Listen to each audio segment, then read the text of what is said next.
گزشتہ نشست میں دو احادیث مبارکہ آپ حضرات کے سامنے بیان کی تھی اور ان کا مختصر مفہوم بھی آپ کے سامنے عرض کر دیا تھا، جس کا خلاصہ یہ ہے کہ اللہ کے حبیب صلی اللہ علیہ وسلم نے ارشاد فرمایا کہ مجھ پر امت کے اعمال پیش کیے گئے، اچھے اعمال بھی پیش کیے گئے اور برے اعمال بھی پیش کیے گئے۔ اچھے اعمال میں سے ایک عمل یہ تھا کہ راستے میں سے کسی تکلیف دہ چیز کو ہٹا دینا، اور جو برے اعمال تھے ان میں سے ایک عمل یہ تھا کہ مسجد کی صفائی کا خیال نہ رکھنا۔ اور دوسری حدیث جو بیان کی تھی کہ اس کے اندر یہ فرمایا کہ لا تحتقرن شیئا من المعروف، کہ نیکی کا کوئی چھوٹے سے بھی چھوٹا عمل ہو اس کو حقیر نہ سمجھو، اس کو معمولی نہ سمجھو۔ ولو ان تلقى اخاك بوجه طلق، چاہے ادنا سے ادنا عمل یہ کہ تم اپنے مسلمان بھائی سے مسکرا کر ملو۔ تو یہ تین باتیں جن کا خلاصہ میں نے گزشتہ نشست میں پیش کیا تھا، تو چونکہ بات درمیان میں مسجد کے حوالے سے آئی، اس لیے میں نے مناسب سمجھا کہ آج مسجد کے متعلق کچھ گفتگو کر لی جائے اور پھر اس مضمون کا احاطہ کر دیا جائے، کیونکہ دوسری حدیث کے مضامین میں آپ کے سامنے بیان نہیں کر سکا تھا۔ یہ جو مسجد ہے، لفظ مسجد، اس کا معنی ہوتا ہے سجدہ کرنے کی جگہ۔ تو مسجد کو مسجد بھی اسی لیے کہا جاتا ہے کہ یہاں پر آ کر ہم اللہ کے حضور سجدہ ریز ہو جاتے ہیں۔ تو گویا کہ مسلمانوں کی جو ایک عبادت گاہ ہے، اس کا جو تصور پیش کیا گیا اور اس کا جو نام پیش کیا گیا وہ مسجد پیش کیا گیا۔ اللہ تعالیٰ نے مسلمانوں کی عبادت گاہ کا کوئی اور نام نہیں رکھا۔ مسجد کے علاوہ مسلمانوں کی عبادت گاہ کا کوئی اور نام نہیں ہے۔ اب کوئی نام بدل کر کوئی اور نام رکھ لے تو وہ اس کی اپنی اختراع ہوگی، لیکن شریعت میں جو مسلمانوں کی عبادت گاہ ہے اور اس کا جو تصور ہے اور اس کا جو نام ہے وہ مسجد رکھا گیا ہے۔ جیسے گرجا عیسائیوں کی عبادت گاہ کو کہا جاتا ہے، کنیسہ یہودیوں کی عبادت گاہ کو کہا جاتا ہے، مندر ہندوؤں کی عبادت گاہ کو کہا جاتا ہے۔ تو اللہ تعالیٰ نے یہ نام خود منتخب فرمایا، مسجد، سجدہ کرنے کی جگہ۔ تو سب سے پہلی بات جو سمجھنے کی تھی وہ یہ تھی۔ دوسرا اس حوالے سے یہ ذہن نشین فرما لیجیے گا کہ اللہ تعالیٰ نے صرف اس کو ایک عمارت یہ قرار نہیں دیا، بلکہ جو لوگ اس عمارت کو صرف اس عمارت میں آنے والوں کو ہی ثواب کا مستحق نہیں ٹھہرایا، بلکہ جو لوگ اس کی تعمیر میں حصہ لیتے ہیں، اس کو بنانا چاہتے ہیں اور مسجد کو بنانے کے اندر کوئی کردار ادا کرتا ہے، اللہ تعالیٰ نے ان کے اس عمل کو بھی سراہا ہے اور پسند فرمایا ہے۔ یعنی ایک تو وہ لوگ ہیں جو مسجد میں آ رہے ہیں، مسجد میں آ کر عبادت کر رہے ہیں، ان کے لیے تو اجر اور ثواب اللہ نے رکھا ہی ہے، لیکن جو لوگ اس عمارت کی تعمیر میں حصہ لے رہے ہیں اللہ تعالیٰ نے ان کے لیے بھی اجر اور ثواب رکھا ہے، لیکن اس اجر اور ثواب کے لیے کچھ شرائط اللہ تعالیٰ نے مقرر فرما دی ہیں۔ سب سے پہلی حدیث تو یہ سماعت فرما لیجئے گا، سیدنا عثمان بن عفان رضی اللہ تعالیٰ عنہ فرماتے ہیں کہ حضور اقدس صلی اللہ علیہ وسلم نے ارشاد فرمایا، من بنا مسجدا یبتغی بہ وجہ اللہ بنى اللہ لہ مثلہ فی الجنہ، کہ کسی شخص نے اگر کوئی مسجد تعمیر کی، ایک عمل اس کا یہ ہو گیا مسجد تعمیر کی، لیکن اس مسجد تعمیر کرنے میں یبتغی بہ وجہ اللہ، اس مسجد کے تعمیر کرنے کا مقصد یہ تھا کہ میرے اس عمل سے میرے اللہ مجھ سے راضی ہو جائیں، تو بنى اللہ لہ مثلہ فی الجنہ، جتنی بڑی مسجد ہوگی اتنا بڑا گھر اللہ تعالیٰ ایک جنت میں اس کے لیے بنا دیتے ہیں۔ لیکن سب سے پہلی شرط کیا ہے کہ مسجد بنائی کس نیت سے جائے؟ اللہ تعالیٰ کی رضا کی نیت سے، اپنا ایک بڑھاوا دکھانے کے لیے نہیں کہ دیکھو میں نے کتنی خوبصورت مسجد بنا دی ہے اور میں نے کتنی بڑی مسجد بنا دی ہے۔ یہ بناوٹ اور دکھاوا ہمارے دین کے اندر قطعاً بھی پسند نہیں ہے۔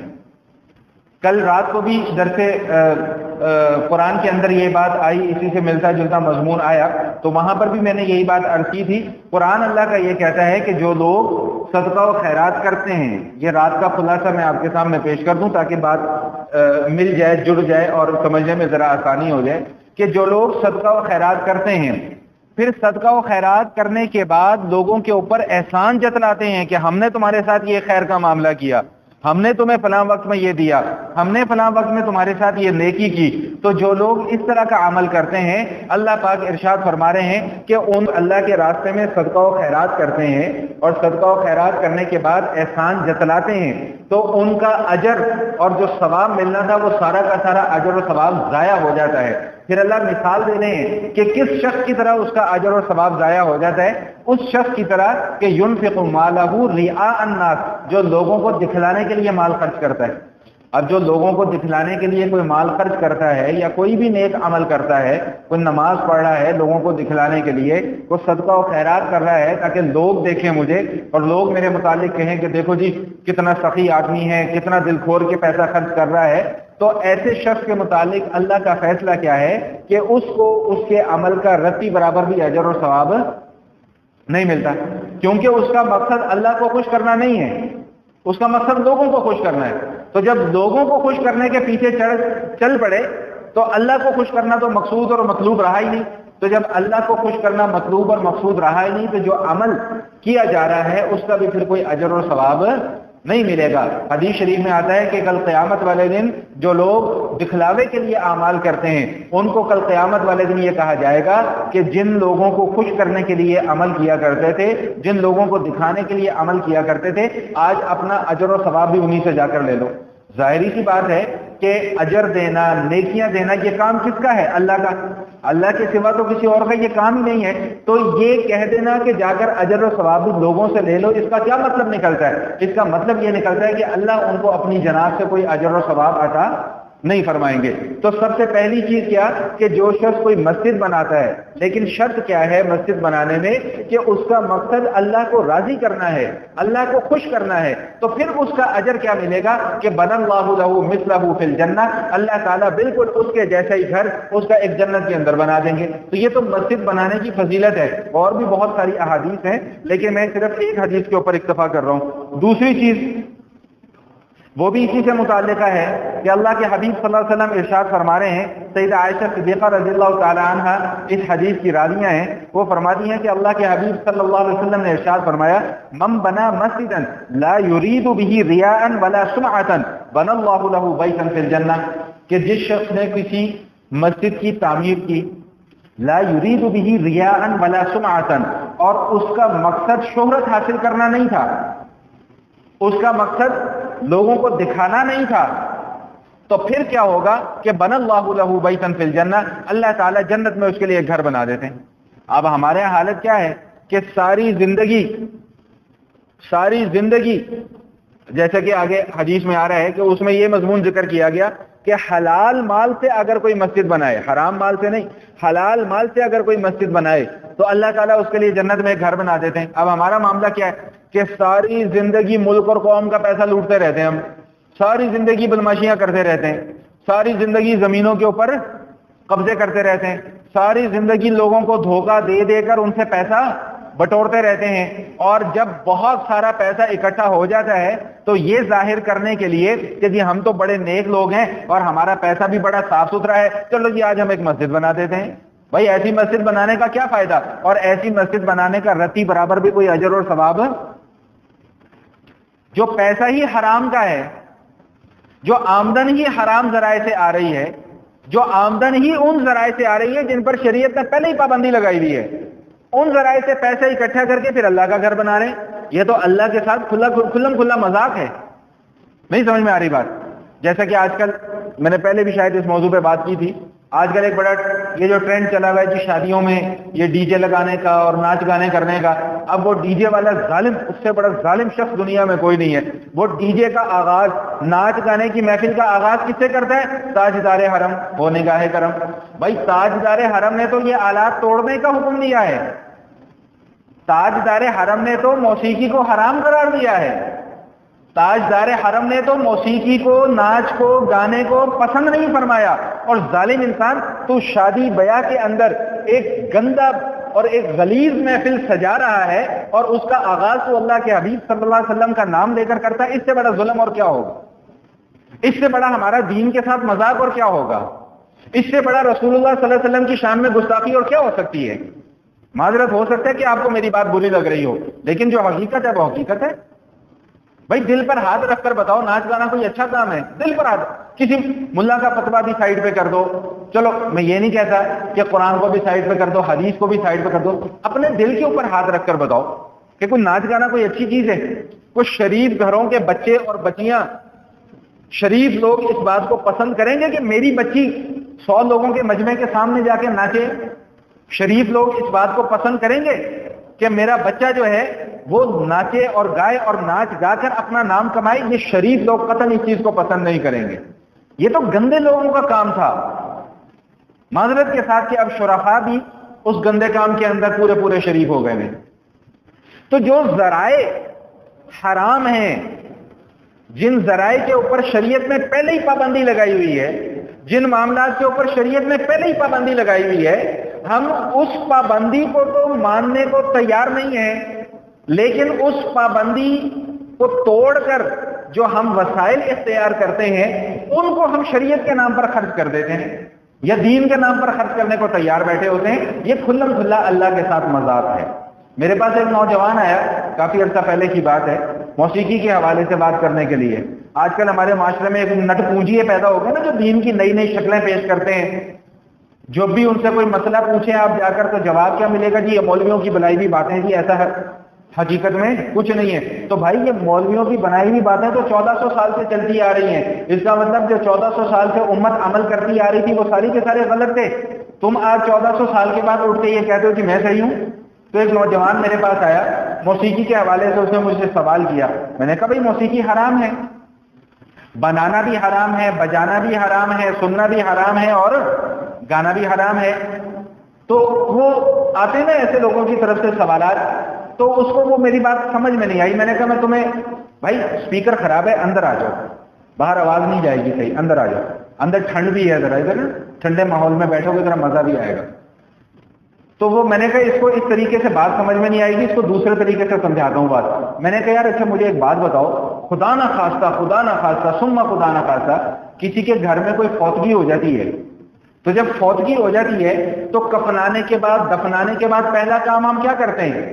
چلو جی اس کے لیے دعا کرو، قرآن خوانی کرو، ذکر کرو، اذکار کرو اور اس کا ثواب میت کو پہنچاؤ. میں نے کہا خدا نہ خواستہ اگر تمہارے گھر کے اندر کوئی ایسا واقعہ ہو تو تم قرآن بھی نہ پڑھنا، ذکر اذکار بھی نہ کرنا، کوئی دوسرا کام نہ کرنا، تم ایسا کرنا کسی گویے کو بلا لینا اور ایک میوزیکل کنسرٹ کروا لینا اور یہ کہنا جی اس کا ثواب ہم اپنے فلاں مردے کو پہنچا دیتے ہیں. میں نے کہا مولوی صاحب یہ آپ کیسی بات کر رہے ہیں؟ وہ گانے بجانے کا ثواب بھی تو پہنچتا ہے. میں نے کہا بھائی جب اچھی چیز ہے تو ثواب بھی پہنچنا چاہیے کہ نہیں پہنچنا چاہیے؟ بھائی اچھا، ہر اچھے عمل کا ثواب پہنچتا ہے کہ نہیں پہنچتا؟ ہر اچھے عمل کا ثواب خود کو ملتا ہے کہ نہیں ملتا؟ نقلی عبادت ہے تو اس کو ایصال ثواب بھی کر سکتے ہیں کہ نہیں کر سکتے؟ کر سکتے ہیں. تو بھائی موسیقی اگر اچھی چیز ہے بقول تمہارے تو پھر اس کا ثواب بھی ملنا چاہیے. میں نے کہا نہیں مولوی صاحب بات جو ہے وہ میری سمجھ میں آ گئی ہے. تو بتلانے کا جو مقصد تھا وہ یہ تھا کہ جن ذرائع کے اوپر، مال کمانے کے جو ذرائع ہیں، جن ذرائع کے اوپر شریعت نے پابندی لگائی ہوئی ہے، ان پابندیوں کو توڑ کر جب ہم مال کو کمائیں گے تو وہ مال ہمارا ناجائز اور حرام کے زمرے میں آئے گا. اب اس ناجائز اور حرام کو ہم حلال کے راستے میں لگانے کی کوشش کریں تو اللہ کے حبیب صلی اللہ علیہ وسلم فرماتے ہیں لا يقبل اللہ صلاۃ بغیر طہور ولا صدقۃ من غلول، کہ بغیر وضو کے اللہ تعالیٰ نماز کو قبول نہیں فرماتے اور دھوکے اور حرام ذرائع سے کمائے ہوئے مال کے ذریعے سے اللہ تعالیٰ صدقہ و خیرات کو قبول نہیں فرماتے. بات سمجھ میں آئی کہ نہیں آئی؟ تو اب دوسری شرط کیا آ گئی کہ بھائی کوئی مسجد بنائے، لیکن کس سے بنائے؟ حلال مال سے بنائے. حلال مال سے بنائے، سود کے پیسے سے مسجد نہ بنائے، لوگوں کو دھوکہ دے کر کمائے ہوئے پیسے سے مسجد نہ بنائے، لوگوں کی زمینوں پر قبضہ کر کے مسجد نہ بنائے.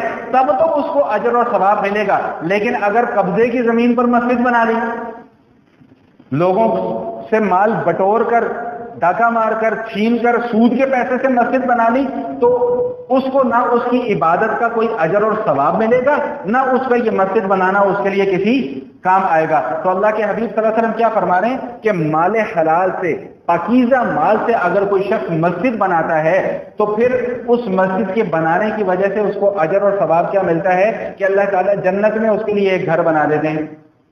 یہاں پر پھر وہی اعتراض ہوتا ہے جو میں نے ابھی پچھلے دنوں قربانی کے مسائل بیان کرتے ہوئے بھی بیان کیا تھا کہ اعتراض کیا ہوتا ہے کہ جی شیخ صاحب نے مسجد کے اندر 100 بوریاں سمٹ کی تو دے دی، لیکن ساتھ پڑوسی کی بچی جو ہے وہ بغیر شادی کے بیٹھی رہ گئی، شیخ صاحب 100 بوریاں وہاں پہ دینے کے بجائے اس بچی کی شادی کروا دیتے۔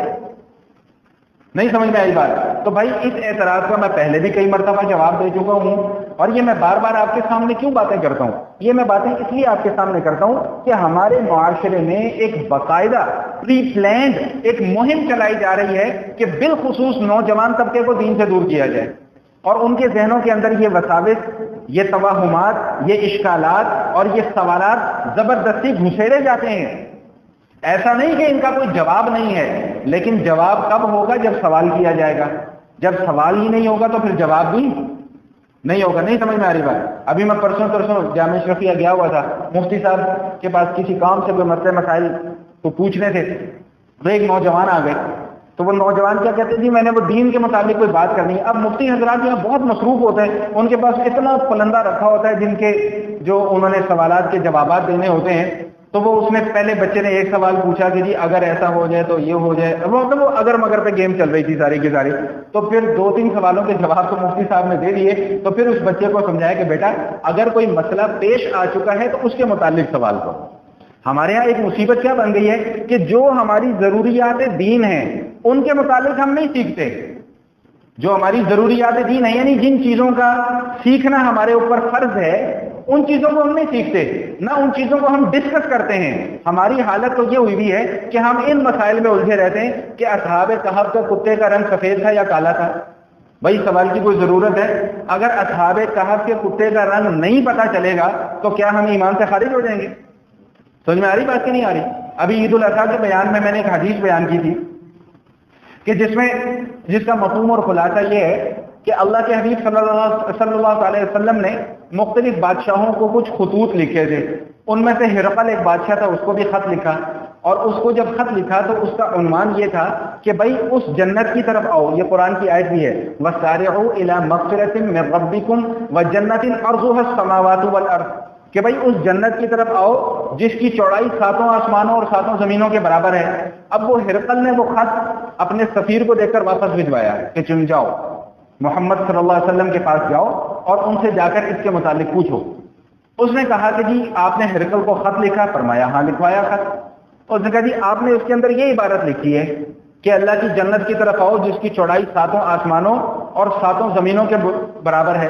تو نبی علیہ الصلوۃ والسلام نے فرمایا کہ بالکل ایسا ہی ہے۔ تو اب اس نے سوال کیا فَأَيْنَ النَّارُ، پھر آگ کہاں پر ہے، یعنی جہنم کہاں پر ہے؟ بات میری سمجھ میں آ رہی کہ نہیں آ رہی؟ تو اب رسول اللہ صلی اللہ تعالی علیہ وسلم نے اس کے سوال کا جواب کیا دیا؟ اس کے سوال کا جواب یہ نہیں دیا کہ آگ کہاں پر ہے اور جہنم کہاں پر ہے، اس کے سوال کا جواب ایک اور سوال کر کے دیا کہ فَأَيْنَ اللَّيْلُ إِذَا جَاءَ النَّهَارُ، بھائی جب دن آ جاتا ہے تو رات کہاں چلی جاتی ہے؟ میں کہا جی کچھ پتہ نہیں۔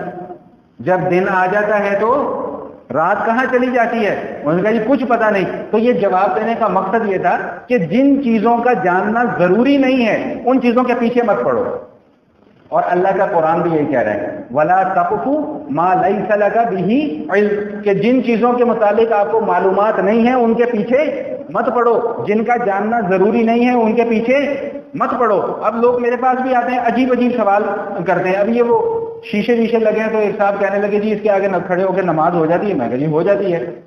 اچھا اب ان کو ابہام ہو گیا، او ہو نہیں یہ نہیں وہ نہیں۔ میں نے کہا جی مسئلہ آپ نے جتنا پوچھا میں نے اتنا جواب آپ نے مسئلہ یہ پوچھا کہ نماز ہو جاتی ہے، میں نے کہا جی ہو جاتی ہے، بات ختم ہو گئی۔ اب جتنی زیادہ گہرائی میں جائیں گے اتنے زیادہ آپ لوگ خود مشکلات کا شکار ہو جائیں گے۔ اس لیے میں ہمیشہ یہی بات سمجھایا کرتا ہوں کہ جب بھی دین کا کوئی مسئلہ درپیش ہو جو واقعتاً مسئلہ بھی ہو وہ پوچھیں اور جتنا جواب مل جائے اس کے اوپر اکتفا کریں۔ اب لوگوں کو مسئلہ بتاؤ نا تو وہ کیا آگے سے جواب کیا ملتا ہے؟ او ہو اسی پہ آج ہی کرے مسئلہ سنے ہی نہیں کبھی۔ بھائی اگر آپ نے نہیں سنا تو اس کا کیا مطلب ہے وہ مسئلہ موجود ہی نہیں ہے؟ کیوں بھائی؟ اچھا ہم میں سے کتنے لوگ ایسے ہیں جنہوں نے امریکہ دیکھا ہوا ہے؟ 2 4 5 ہوں گے جنہوں نے امریکہ دیکھا ہوا۔ میں نے تو نہیں دیکھا۔ اب میں کہوں جی میں نے امریکہ نہیں دیکھا لہٰذا امریکہ موجود ہی نہیں ہے، تو مجھے سارے کیا کہیں گے کہ بے وقوف ہے۔ سمجھ میں آئی بات؟ تو اب یہ کہنا کہ جی یہ مسئلہ ہم نے تو کبھی نہیں پڑھا، تو بھائی اگر آپ نے نہیں مسئلہ پڑھا تو اس کا مطلب وہ مسئلہ موجود ہی نہیں ہے. بھائی مجھے 14 سال ہو گئے یہاں پر خطابت کرتے ہوئے.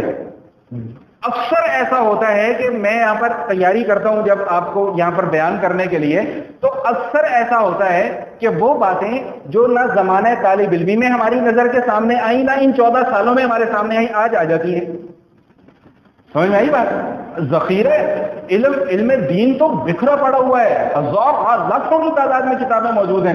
اب دنیا میں کوئی انسان ایسا ہے کہ جس میں وہ لاکھوں کتابیں پڑھی ہوں؟ تو یہ کہنا کہ جی وہ مسئلہ چونکہ ہم نے پڑھا نہیں ہے اس لیے یہ مسئلہ سمجھ میں نہیں آتا، تو یہ ایک بے ڈھنگی سی بات ہے. تو بہرحال بات بڑی دور نکل گئی. میں بات کر رہا تھا مسجد کے اوپر. تو مسجد بنانے کا ثواب ہے، مسجد بنانے کا اجر ہے، حلال مال سے اللہ تعالیٰ کی رضا اور خوشنودی حاصل کرنے کے لیے کوئی 1 روپیہ بھی اگر مسجد کے اندر لگا دیتا ہے تو اللہ تعالیٰ اس کو بھی اجر عطا فرماتے ہیں. اللہ کے رسول صلی اللہ علیہ وسلم فرماتے ہیں کہ پرندے کے گھونسلے کے برابر بھی اگر کسی نے مسجد بنائی، پرندے کے گھونسلے کے برابر بھی اگر کسی نے مسجد بنائی تو اللہ جل شانہ اس کے لیے بھی جنت کے اندر گھر بنا دیتے ہیں. ہم ادھر ادھر فضولیات میں تو اپنے پیسے خرچ کرتے رہتے ہیں. بھئی یہ جو سوال ہوتا ہے نا کہ غریب کی بچی کی شادی کروا دیتے، یہ سوال اس وقت کیوں نہیں ہوتا جب سیٹھ صاحب اپنی بچی کی شادی کے اوپر 10 لاکھ روپیہ خرچ کر رہے ہیں؟ کیوں بھئی سوال وہاں پہ بھی بنتا ہے کہ نہیں بنتا کہ سیٹھ صاحب اپنی بیٹی کی شادی پہ تو آپ نے 10 لاکھ روپیہ خرچ کر دیا، غریب کی بچی کی شادی کروا دیتے. 10 لاکھ میں 10 نہیں کم از کم 5 شادیاں تو نارمل طریقے کی ہو سکتی ہیں کہ نہیں ہو سکتی؟ چلو 5 بھی نہیں 3 تو ہو سکتی ہیں نارمل طریقے کی شادی، یہ نہیں میں کہتا ٹھاٹ باٹ والی شادیاں. تو جہاں پر جب ہم دین پر عمل کرنے کا ارادہ کرتے ہیں یا دین پر عمل کرنا چاہ رہے ہوتے ہیں یا دین کے کسی حکم کو اپنی زندگی میں لانا چاہ رہے ہوتے ہیں، شیطان فوراً سے آئے گا اور آ کر اعتراض کر دے گا، فوراً سے آئے گا اور آ کر اعتراض کر دے گا. تو یہ کوئی نئی بات نہیں ہے، یہ ازل سے یہ معاملات چلتے آ رہے ہیں. لیکن اس کا حل کیا ہے؟ وہی جو میں ہمیشہ بتایا کرتا ہوں کہ جب بھی کوئی اس طرح کا سوال ہو اپنے ذہن سے اس کا جواب دینے کی کوشش نہ کریں، علماء کے پاس جائیں، ان سے پوچھیں، ان سے دین سیکھیں. جتنی بات معلوم ہو جائے اتنی بات آگے جا کر بتا دیں. بات سمجھ میں آ گئی کہ نہیں آ گئی؟ چلیے اب آگے چلتے ہیں. اللہ کے رسول صلی اللہ علیہ وسلم ارشاد فرماتے ہیں کہ بھئی مسجدیں جو ہے وہ کھلی بنایا کرو، کشادہ مسجدیں بنایا کرو. یہ تنگ مسجدیں نہ بنایا کرو، کشادہ مسجدیں بناؤ. پھر ان مسجدوں کو لوگوں سے آباد کرو، ان مسجدوں کو بھرو. اب ہمارے محلوں میں آپ دیکھ لیں کیا ہو رہا ہے. وہ میرے ایک مسجد میں جانے کا اتفاق ہوا، دوست ہی ہیں، میرا خیال ہے کہ اس دیوار سے لے کر یہ جو ستون ہے نا، یہ ستون یہاں تک صرف اس سے بھی کم، یہ جہاں پہ اسپیکر رکھا ہوا ہے یہاں تک اس کی چوڑائی اور 3 صفوں، لیکن تھی وہ مسجد. اب اس مسجد میں جمعے کی نماز بھی ہوتی ہے اور اس مسجد میں عید کی نماز بھی ہوتی ہے. سمجھ میں آ رہی بات کی؟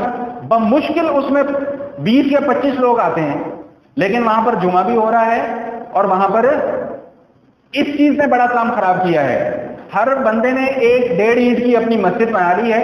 اب وہ ملا جو 2 نمبر ملا ہے وہ مسجد میں بیٹھتے ہیں اور لوگوں کے اندر نفرتیں پھیلا رہے ہیں، فلاں گستاخ، فلاں کافر، فلاں ایسا، تو فلاں ڈمکانا، تو فلاں یوں، تو فلاں یوں. یاد رکھیے گا کہ جس مسجد کے اندر سے نفرت کی آواز آئے وہ سمجھ لو وہ مسجد ہی نہیں ہے، وہ مسجد ہی نہیں ہے. ایسی ایک مسجد حضور کے زمانے میں بھی بنائی گئی تھی.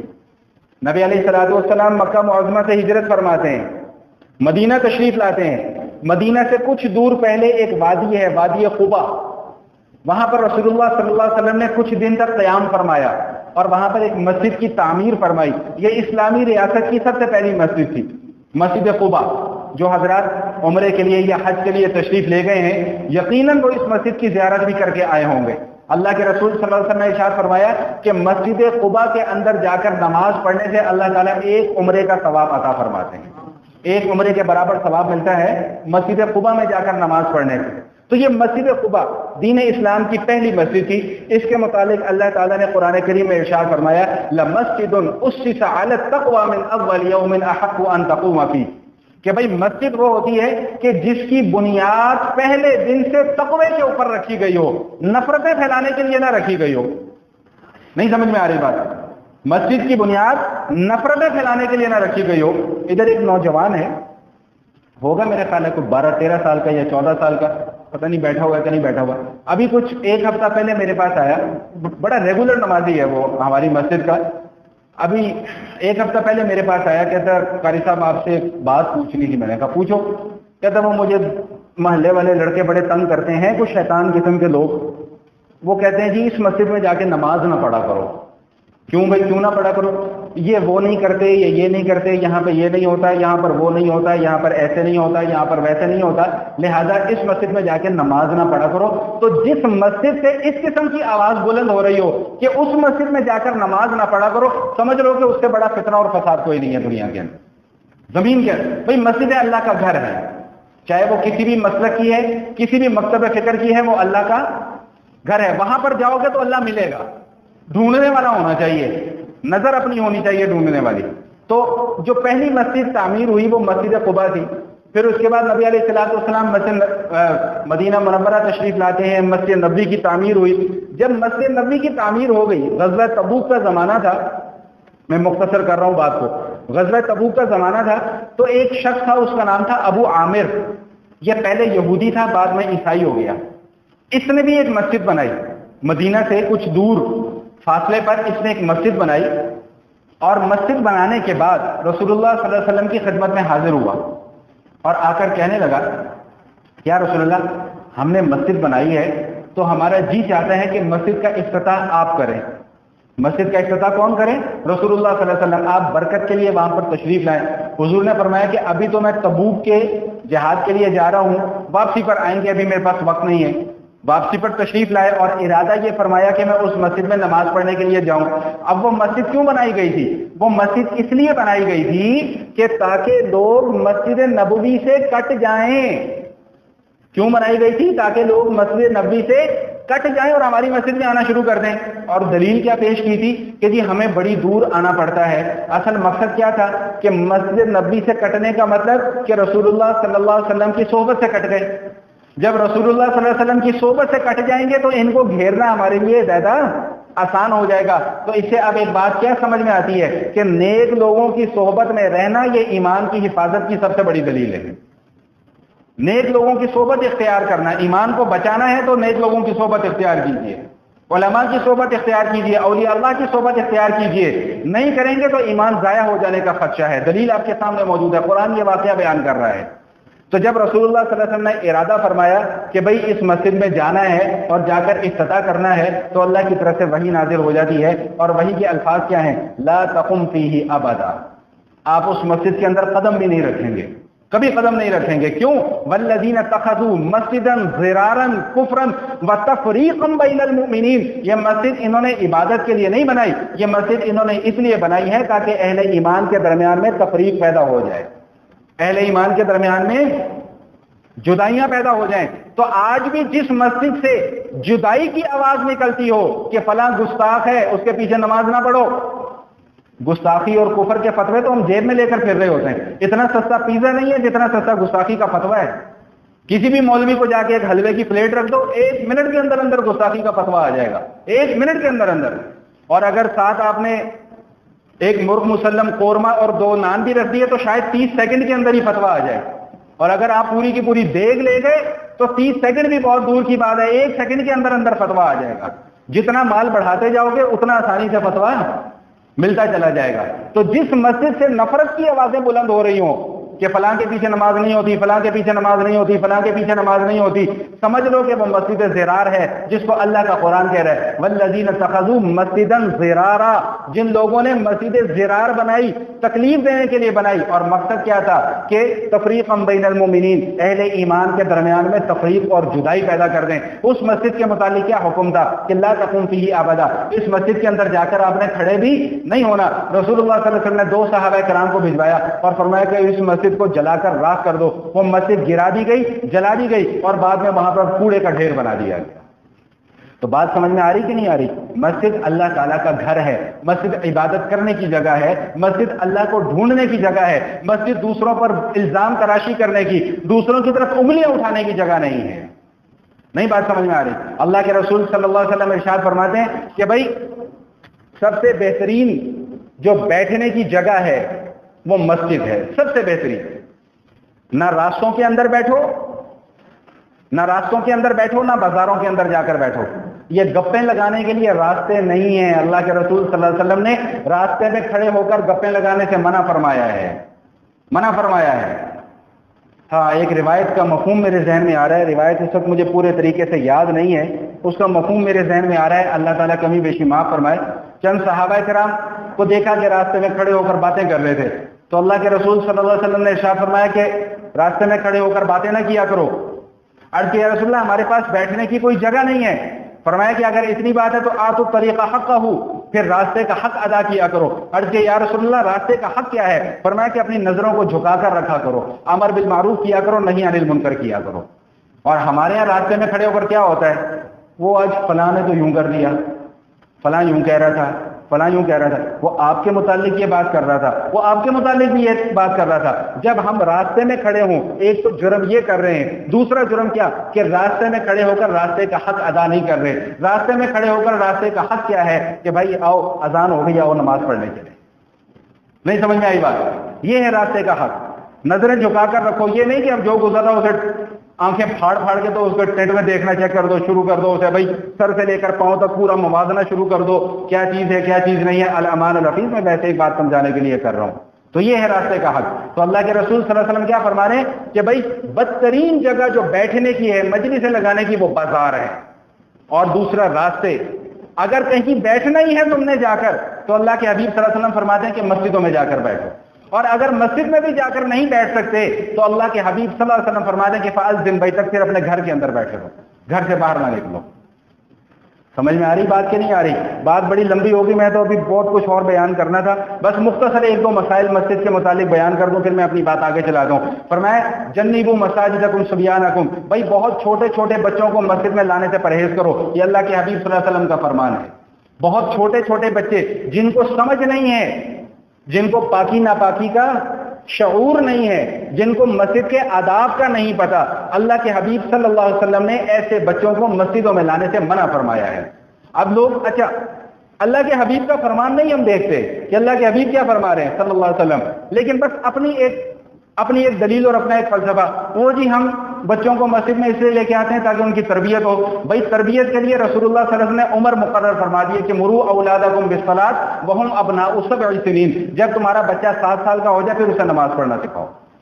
اللہ کے حبیب صلی اللہ علیہ وسلم نے عمر مقرر کر دی ہے کہ اس عمر میں بچے کی تربیت کا، صحیح تربیت کا، پراپر تربیت کا آغاز کیا جائے. وہ 7 سال کی عمر ہے، 7 سال سے پہلے بچے کے اندر شعور نہیں ہوتا، تو اتنے چھوٹے بچوں کو مسجدوں کے اندر لانا جائز نہیں ہے. اور علماء نے یہ مسئلہ بھی لکھا ہے کہ اتنے چھوٹے بچوں کو مسجدوں میں بٹھا کر قرآن کریم پڑھانا بھی جائز نہیں ہے.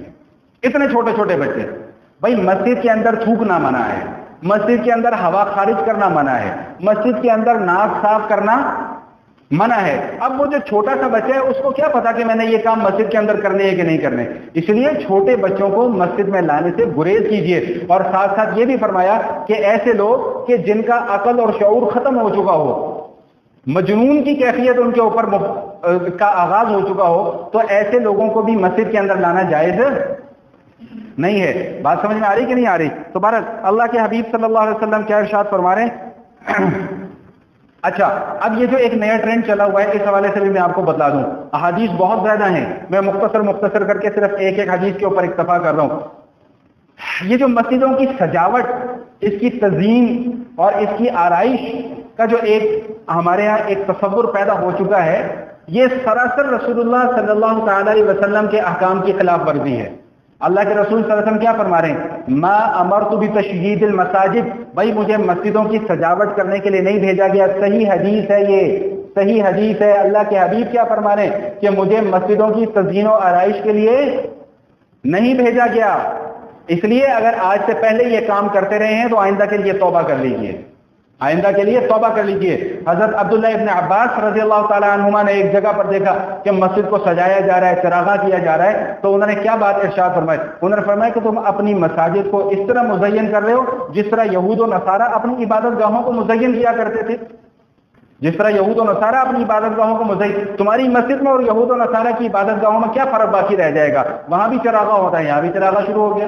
گستاخی کا فتویٰ نہ لگائیے گا، میں حدیث سنا رہا ہوں، باہر جا کے جو مرضی فتویٰ لگا دینا، لیکن بات کو پہلے ٹھنڈے دل سے سوچنے اور سمجھنے کی کوشش کریں کہ اللہ کے رسول صلی اللہ علیہ وسلم کا فرمان ہے ما امرت بتشیید المساجد، بھائی مجھے مساجد کی تزئین اور آرائش کے لیے نہیں بھیجا گیا، اور ساتھ ہی ساتھ اللہ کے حبیب صلی اللہ علیہ وسلم نے آنے والے وقت کی پیشن گوئی بھی فرمائی۔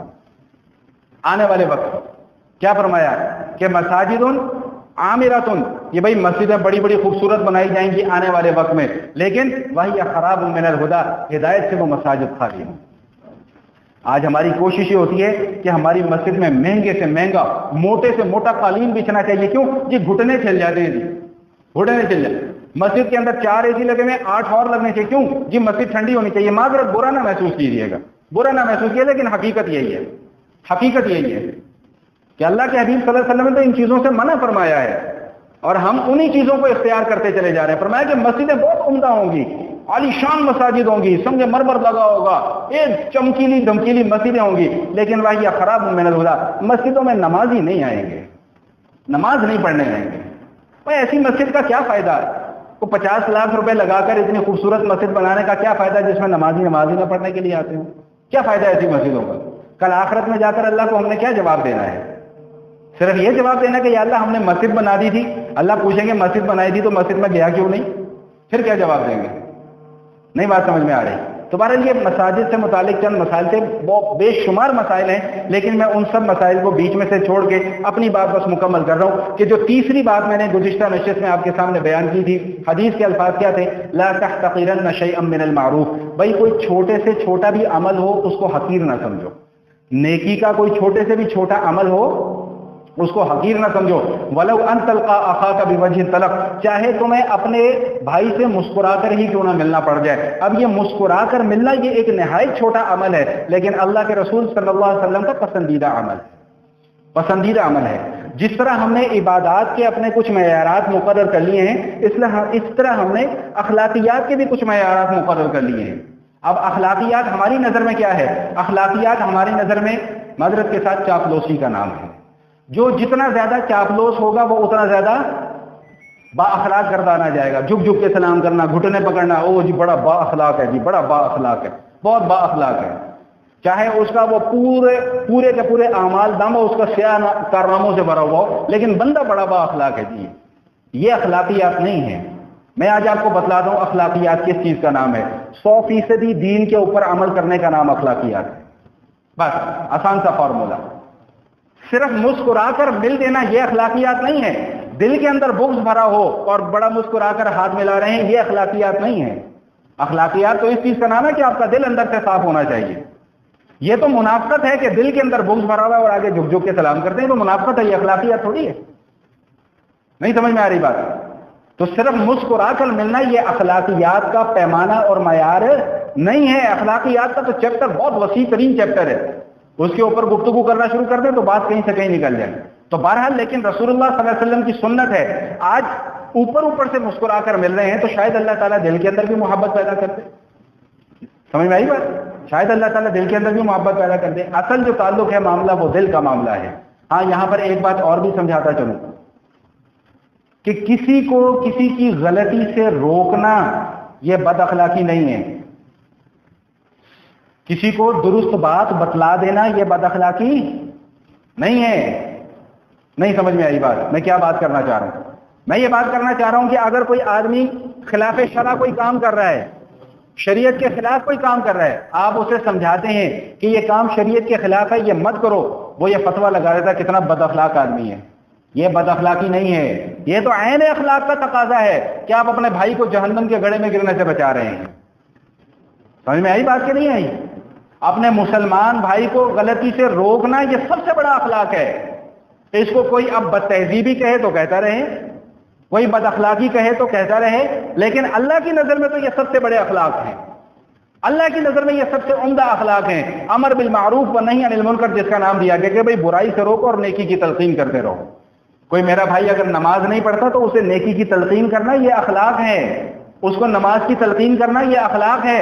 اگر کوئی میرا بھائی ٹخنوں سے شلوار اپنا پجامہ اوپر نہیں کرتا تو اس کو تلقین کرنا کہ بھائی اوپر کر لو، یہ اخلاق ہے، یہ بدتمیزی نہیں ہے، یہ بد تہذیبی نہیں ہے معذرت کے ساتھ۔ تو بہرحال میں اب اپنی گفتگو کو سمیٹ رہا ہوں۔ میں نے 3 اعمال آپ کے سامنے گزشتہ نشست میں بیان کرنا شروع کیے تھے۔ سب سے پہلا عمل کیا کہ کوئی تکلیف دہ چیز راستے میں آئے تو اس کو ہٹا دو. اللہ کے رسول صلی اللہ علیہ وسلم نے اس عمل کو پسند فرمایا. دوسرا عمل کیا کہ مسجد کی صفائی اور ستھرائی کا خیال رکھو, اس کے اوپر تفصیلی گفتگو میں کر چکا ہوں. اور تیسرا عمل کیا کہ اور کچھ نہیں ہو سکتا تو کم از کم جس سے بھی ملو مسکرا کر مل لو. ہاں ایک چھوٹی سی بات اور کر دوں پھر بات کو سمیٹ دیتا ہوں. یہ مسکرانے کا جو معاملہ ہے, بسا اوقات ایسا ہوتا ہے کہ انسان کی طبیعت کے اندر کوئی پریشانی چل رہی ہوتی ہے, کوئی معاملہ ایسا چل رہا ہوتا ہے کہ جس کی وجہ سے وہ شدید ٹینشن میں مبتلا ہے. اب آپ گئے, آپ نے جا کر کہا السلام علیکم, وہ کہتا جی وعلیکم السلام. اب اس کے اوپر فتوا نہ لگا دینا کہ یہ مجھ سے مسکرا کر نہیں ملا تو یہ بد اخلاق انسان ہے. فتوا نہ لگا دینا. جب تک حقیقت حال معلوم نہ ہو جائے تب تک کسی کے اوپر کبھی بھی کسی کے متعلق کوئی رائے جو ہے وہ قائم نہ فرمائیے. اللہ تعالی ہم سب کو دین کے اوپر عمل کرنے کی توفیق عطا فرمائے. اقول قولی ھذا نستغفر اللہ من کل ذنب ونتوب الیہ. اسی چلا